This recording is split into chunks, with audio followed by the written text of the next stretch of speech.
बिस्मिल्लाहिर्रहमानिर्रहीम। अस्सलाम वालेकुम student. Today class 9 chapter 2 lecture 2 है ये आपका बेटा, और चैप्टर नंबर 7 चल रहा है। आपको मालूम है इलेक्ट्रोकेमिस्ट्री आपने उस दिन पढ़ा था। ऑक्सीडेशन स्टेट पढ़ा, ऑक्सीडेशन स्टेट या ऑक्सीडाइजिंग नंबर असाइन करने के रूल पढ़े। नेक्स्ट हम पढ़ने वाली हैं बेटा आप लोगों की केमिस्ट्री से how to determine the oxidation number of an atom in a compound. कैसे डिटरमिन करेंगे? आपको एक कंपाउंड दिया जाता है, उसमें से एक पूछा जाता है कि कोई एक एलिमेंट उसका ऑक्सीडेशन नंबर फाइंड आउट करें, डिटरमिन करें। यहाँ पे आपको बेटा दिया गया है एक एग्जांपल के तौर पे पोटाशियम डाइक्रोमेट K2Cr2O7। आपको इसको कैसे डिटरमिन करना है? आपको मालूम है कि पोटाशियम जो है उसकी ऑक्सीडेशन नंबर उसका है +1, और चूँकि इस कंपाउंड में K2 है, नंबर ऑफ पोटाशियम एटम जो हैं 2 हैं, तो इसकी आप जब +1 को 2 से मल्टीप्लाई करेंगे तो वो हो जाएगी +2। There are 7 oxygen atom, therefore overall oxidation state for oxygen 7 को -2 से -2 से मल्टीप्लाई करेंगे, क्योंकि -2 is the oxidation state of oxygen, then it will come -14। Suppose कर लेते हैं कि क्रोमियम की ऑक्सीडेशन स्टेट X है। अब जब आप इसकी इक्वेशन फॉर्म करते हैं K2Cr2O7 से, K2 की +2 + 2x number of chromium atom, Cr2 है तो 2 को हम x से मल्टीप्लाई कर लेंगे तो 2x आ जाएगी, क्योंकि उसकी हमने x सपोज की हुई है, और ऑक्सीजन की जगह उसकी हम लगाएंगे oxidation state that is -14 n = 0। अब इसे आप अटैम्प्ट करें जब इसको, तो आपका आंसर आता है x = +6। तो oxidation state of chromium in potassium dichromate will be +6। मैंने इससे रिलेटेड जितने भी रिलेटेड क्वेश्चन है बेटा वो आपको गिवन है आपकी होमवर्क में, और आपने इसे प्रॉपर अच्छी तरह करना है। मैंने एक एग्जांपल भी आपकी होमवर्क पेज पे अटैम्प्ट कर दिया है, उसको देखकर, और मैं क्लास में करवा भी चुकी हूँ अगेन एंड अगेन। आपको अंडरस्टैंडिंग नहीं भी हुई है बेटा तो इसे अच्छी तरह समझ लें, करें, क्योंकि अगर ऑक्सीडेशन स्टेट डेफिनेशन आती है, इसके रूल्स आते हैं, तो इट is also possible कि they could ask how to determine the oxidation number of an atom in a compound। Next आपका आ जाता है oxidising and reducing agent, which is very very important topic. आपके इस चैप्टर का second most important topic है कि कोई भी जो है एजेंट वो ऑक्सीडाइजिंग कैसे होगा, या मुझे क्यों कहेंगे कि वो ऑक्सीडाइजिंग एजेंट है और दूसरे को रिड्यूसिंग एजेंट क्यों कहेंगे। An oxidizing agent is the reactant containing the element that is reduced, and reduce का मतलब क्या है? जो गेन कर रहा है इलेक्ट्रॉन किसी भी रिएक्शन में, इन अ केमिकल रिएक्शन जो गेन कर रहा है हम कहते हैं कि वो रिड्यूस हुआ है। अब चूँकि वो तो खुद रिड्यूस हुआ है, मगर असल में दूसरे अपने साथ जिसका रिएक्शन हो रहा है वो उसे ऑक्सीडाइज कर रहा है, इसलिए हम उसे कहेंगे कि वो ऑक्सीडाइजिंग एजेंट है। A reducing agent is the reactant containing the element that is oxidized in the chemical reaction। अब जो एलिमेंट रिड्यूस हो रहा है वो तो दूसरे को ऑक्सीडाइज कर रहा है, सेम इसी तरह जो ऑक्सीडाइज हो रहा है वो दूसरे को रिड्यूस कर रहा है, तो वो हो गया रिड्यूसिंग एजेंट। एग्जाम्पल के तौर पर आप देखें, सोडियम और क्लोरीन रिएक्ट करती हैं, सोडियम क्लोराइड बनाती हैं। सोडियम इसमें ऑक्सीडाइज हो रहा है, अपने इलेक्ट्रॉन रिलीज़ कर रहा है, छोड़ रहा है, तो ये असल में दूसरे को रिड्यूस कर रहा है क्लोरीन को। क्लोरीन रिड्यूस हो रहा है तो दूसरे को ऑक्सीडाइज कर रहा है।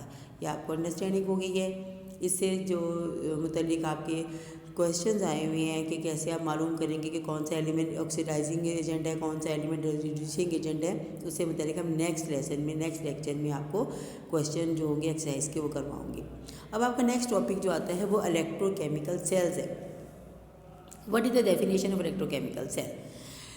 वो डिवाइस जो कन्वर्ट करते हैं केमिकल एनर्जी को इनटू इलेक्ट्रिकल एनर्जी या इसके अलावा किसी और चीज़ में, उन्हें हम कहते हैं इलेक्ट्रोकेमिकल सेल। 2 टाइप है इलेक्ट्रोकेमिकल सेल की, इलेक्ट्रोलाइटिक हैं, ये गैल्वेनिक हैं। अब इलेक्ट्रोकेमिकल सेल ऐसे electrochemical cell that use electrical energy to derive a chemical reaction, उन्हें हम इलेक्ट्रोलाइटिक सेल कहते हैं, that is called as electrolytic cell. वो इलेक्ट्रोकेमिकल सेल जो इलेक्ट्रिकल एनर्जी को यूटिलाइज कर रहे हैं, किस लिए यूटिलाइज कर रहे हैं, किस लिए इस्तेमाल करें कि किसी केमिकल रिएक्शन को डिराइव कर सके, तो उसे हम कहते हैं इलेक्ट्रोलाइटिक सेल। जितनी अभी आप फर्दर पढ़ेंगे ना कि ये इलेक्ट्रोप्लेटिंग आप कर रहे हैं, जिंक प्लेटिंग कर रहे हैं, क्रोम प्लेटिंग कर रहे हैं, वो सब इलेक्ट्रोलाइटिक सेल के ही थ्रू होती है। नेक्स्ट आ गया कि जो ऐसा इलेक्ट्रोकेमिकल सेल हो जो कन्वर्ट करे केमिकल एनर्जी को इलेक्ट्रिसिटी में। जैसे कि आपके घर में आम ये जो लगी होती हैं बैटरियाँ वगैरह आपने देखी हैं, सेल वगैरह देखे हैं, सारे असल में गैल्वेनिक सेल हैं। क्या है ये?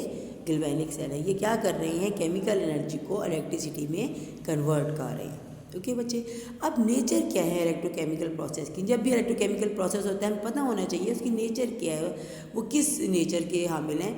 तो देखिए अब क्या है कि electrochemical processes are oxidation reduction reaction, जिसमें केमिकल एनर्जी रिलीज हो रही है स्पॉन्टेनियस रिएक्शन के थ्रू और कन्वर्ट हो रही है इलेक्ट्रिसिटी में, या जिसमें इलेक्ट्रिकल एनर्जी यूज़ हो रही है। दोनों की डेफिनेशन आ गई ना, इसमें दोनों की डेफिनेशन आ गई, या तो वो इलेक्ट्रिसिटी बना रही हैं या वो इलेक्ट्रिकल एनर्जी को यूज़ कर रही हैं कोई भी रिएक्शन ड्राइव करने के लिए। दोनों में से कोई भी हो रहा हो, दोनों हो रहे हो क्या रहा है? दोनों जगह पे असल में दोनों में ही आप देखें ट्रांसफ़र ऑफ इलेक्ट्रॉन हो रहा है, चाहे एनर्जी रिक्वायर हो चाहे एनर्जी रिलीज़ हो। जब भी ट्रांसफ़र ऑफ इलेक्ट्रॉन होगा, एक इलेक्ट्रॉन दूसरे पर, एक एलिमेंट दूसरे एलिमेंट पे शिफ्ट होगा, वो सब रिएक्शन जो हैं वो रिडॉक्स रिएक्शन कहलाएंगे या ऑक्सीडेशन रिडक्शन रिएक्शन कहलाएंगे। ये इसकी नेचर है। नेक्स्ट बेटा आपका टॉपिक आ गया कॉन्सेप्ट ऑफ इलेक्ट्रोलाइट। इलेक्ट्रोलाइट किसे कहते हैं? आपको पता है, अब आपने सेल्स के बारे में आप पढ़ रहे हैं। आप पढ़ते हैं कि सेल जो है फर्स्ट के इलेक्ट्रोलाइटिक सेल है। आप कहते हैं जी कि इलेक्ट्रोलाइटिक सेल एक ऐसा सेल है जिसे जब इसका स्ट्रक्चर पढ़ते हैं आप तो आप कहते हैं कि a vessel containing an electrolyte. Vessel जिसमें जो कंटेन कर रहा है, जिसके अंदर फिल है इलेक्ट्रोलाइट। तो क्या है इलेक्ट्रोलाइट? जिसे हम फिल करते हैं किसी भी सेल में। A substance that conduct electricity when it dissolve in water और in a molten state is called electrolyte. ऐसा सब्सटेंस, ऐसा मटीरियल, ऐसी कोई चीज़ जिसे हम सेल में फिल कर दें किसी जगह पर, उसे किसी वेसल में डाल दें और जब उसमें से हम इलेक्ट्रिसिटी पास करने की कोशिश करें तो वो इलेक्ट्रिसिटी पास करे, चाहे वो वाटर में डिज़ोल्व हो चाहे वो मोल्टन स्टेट में हो। यानी हमने उस सब्सटेंस को मोल्ड किया हुआ हो। सोडियम क्लोराइड है, जितने भी आयनिक सॉल्ट्स हैं सारे के सारे इलेक्ट्रोलाइट होते हैं, क्योंकि इसमें नेगेटिव और पॉजिटिव बार वो शो करते हैं व्हेन डिज़ोल्व इन वाटर। और जब उन्हें मोल्ड कर लेते हैं तब भी वो चूँकि दे हैव आयन तो so they can conduct electricity, all are electrolyte. और वे रहता है substance that can not conduct electricity, जो इलेक्ट्रिसिटी पास नहीं करते, चाहे उन्हें वाटर में डिजॉल्व करें या उन्हें हम मोल्टन स्टेट में लें, फिल करें किसी भी सेल के वेसल के अंदर, उन्हें हम नॉन इलेक्ट्रोलाइट कहते हैं। एग्जाम्पल जो गिवन है इलेक्ट्रोलाइट के sodium chloride, potassium chloride, HCl, sodium hydroxide है। नॉन इलेक्ट्रोलाइट की glucose, sucrose, urea and etcetera. Understanding होगी बेटे आपको अच्छी तरह। अब आपका नेक्स्ट मैंने होमवर्क जो दिया है उसमें मैंने सबसे पहले बेटे आपको बताया है कि कैसे हम डिटरमिन करेंगे किसी भी सब्सटेंस की ऑक्सीडेशन स्टेट और ऑक्सीडेशन नंबर। ऑक्सीडेशन किसी भी एलिमेंट की किसी कंपाउंड में अगर हमने मेजर करनी हो, फ़र्ज़ करें H2SO4 है, सबसे पहले आप लिखेंगे oxidation number of hydrogen atom positive 1 है। नंबर ऑफ हाइड्रोजन एटम इस एलिमेंट इस पूरे कंपाउंड में कितने हैं? 2 हैं। क्या आ गया? 2 × पॉजिटिव 1 पॉजिटिव 2 आ गया। अब आ गया ऑक्सीडेशन स्टेट ऑफ सल्फ़र, जो कि हमने मालूम करनी है इस कंपाउंड में, तो उसे हम सपोज कर लेंगे X है। अब oxidation number of oxygen atom 2 है, -2 है, -2। अब आपने नंबर ऑफ ऑक्सीजन एटम कितने हैं इसमें? 4 मल्टीप्लाई करेंगे, -8 आ गया। अब आप इसकी इक्वेशन बनाएंगे H2SO4 = 0। H2 की जगह +2, S की जगह X और 4 की जगह -8 अटैम्प्ट करेंगे तो आपका आ जाएगा X = 6। दिस इज़ द कहते हैं मेथड है जिसके थ्रू आप फाइंड आउट कर सकते हैं किसी भी एलिमेंट की किसी एक कंपाउंड में उसका ऑक्सीडेशन नंबर। उसके बाद मैंने आपको क्वेश्चन दिए हैं कि फाइंड करें ऑक्सीडेशन स्टेट ऑफ नाइट्रोजन की। ये पेज नंबर आपके 148 पर गिवन है क्वेश्चन।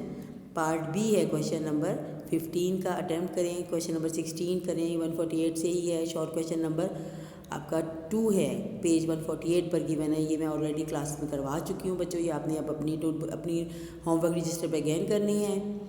और ऑक्सीडाइजिंग एंड रिड्यूसिंग एजेंट को डिफाइन करें एग्जांपल के साथ। What are electrochemical cell define करें, उसकी टाइप के नेम लिखें। अब इलेक्ट्रोलाइटिक सेल गैल्वेनिक को अलग अलग डिफाइन करें। नेचर ऑफ इलेक्ट्रोकेमिकल प्रोसेस लिखें। And what is the concept of electrolyte. Electrolyte का कॉन्सेप्ट क्या है, वो कॉन्सेप्ट आप लिखेंगे।